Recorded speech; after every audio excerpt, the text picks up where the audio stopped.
Assalamualaikum warahmatullahi wabarakatuh. Al-Habib Muhammad Lutfi bin Ali bin dilahirkan di Pekalongan.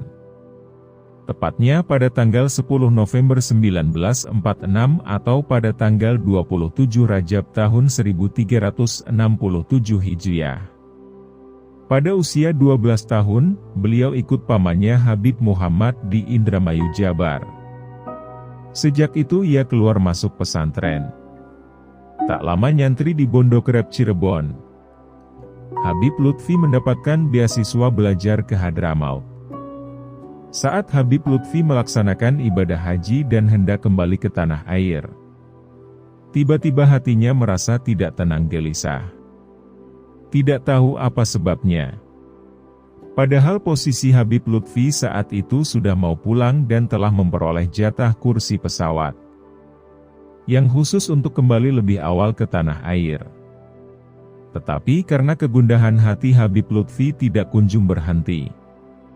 Beliau pun memutuskan untuk menunda kepulangan ke Indonesia. Habib Lutfi pun segera pergi ke kota Madinah. Habib Lutfi merasakan saat itu seakan-akan dipanggil oleh baginda Nabi Muhammad. Maka Habib Lutfi bin Yahya segera pergi dari Jeddah menuju ke Madinah bersama jamaah haji. Begitu sampai di Madinah, pengemudi mobil yang ditumpangi Habib Lutfi terkejut melihat jarum jam di tangannya sambil meletakkan dadanya di atas setir kemudi. Lalu berucap subhanallah, rupanya sopir itu baru menyadari bahwa perjalanan yang baru saja ditempuh membawa Habib Lutfi itu begitu cepat dan singkat. Perjalanan yang biasanya memakan waktu 7 hingga 8 jam saat itu, hanya ditempuh dalam waktu sekian jam saja.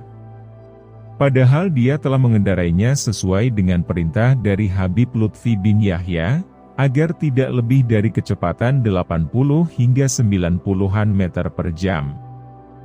Begitu sampai di hotel, Habib Lutfi pun langsung mandi ganti baju yang bersih dan setelah itu langsung pergi menuju Masjid Nabawi dan ke makam Rasulullah. Setelah cukup lama melakukan sholat dan bermunajat di hadapan makam baginda Nabi Muhammad, Habib Lutfi segera kembali ke hotel untuk beristirahat. Namun ketika mau keluar dari Masjid Nabawi, menuju hotel tidak jauh dari pintu Masjid Nabawi, tiba-tiba terlihat oleh Habib Lutfi sebuah toko perhiasan atau toko cincin. Karena Habib Lutfi sebelumnya memang menyukai cincin dan batu permata, maka hati beliau pun tiba-tiba tersentuh dan ingin melihatnya. Maka Habib Lutfi bin Yahya pun segera mendatangi toko tersebut dan masuk ke dalamnya.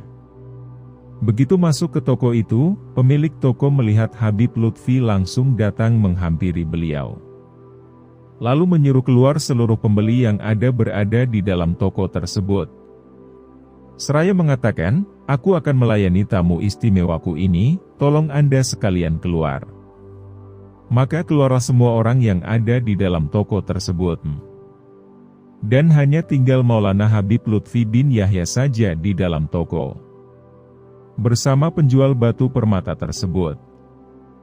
Kemudian si penjual batu permata itu menggandeng tangan Habib Lutfi menuju ke sebuah tempat dan membukakan sebuah lemari kaca yang di dalamnya berisi sebuah cincin permata yang sangat istimewa.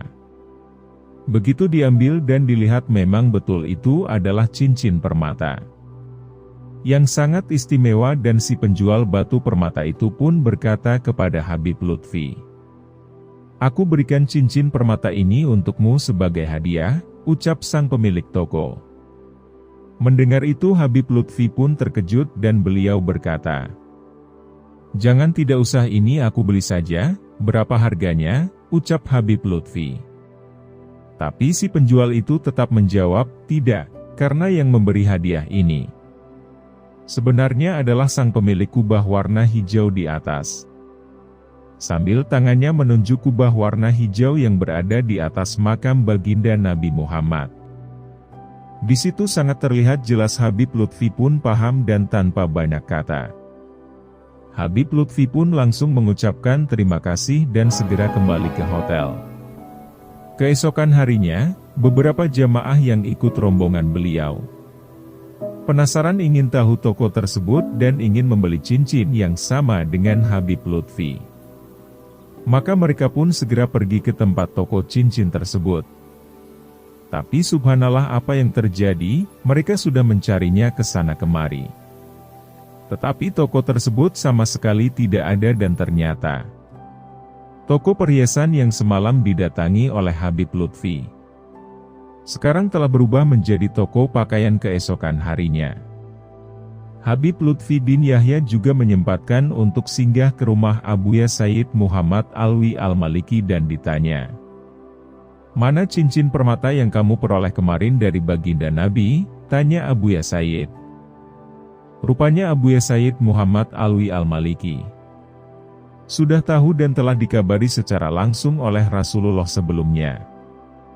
Begitu cincin tersebut dikeluarkan oleh Habib Lutfi dan beliau serahkan kepada Abuya Sayyid Muhammad Alwi Al-Maliki, maka cincin itu pun langsung dicium oleh Abuya dan beliau letakkan di kedua mata dan tubuh beliau.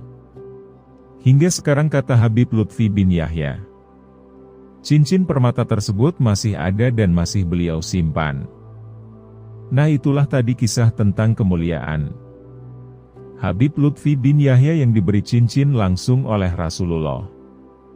Semoga kisah ini bisa bermanfaat dan menambah kecintaan kita kepada para ulama. Assalamualaikum warahmatullahi wabarakatuh.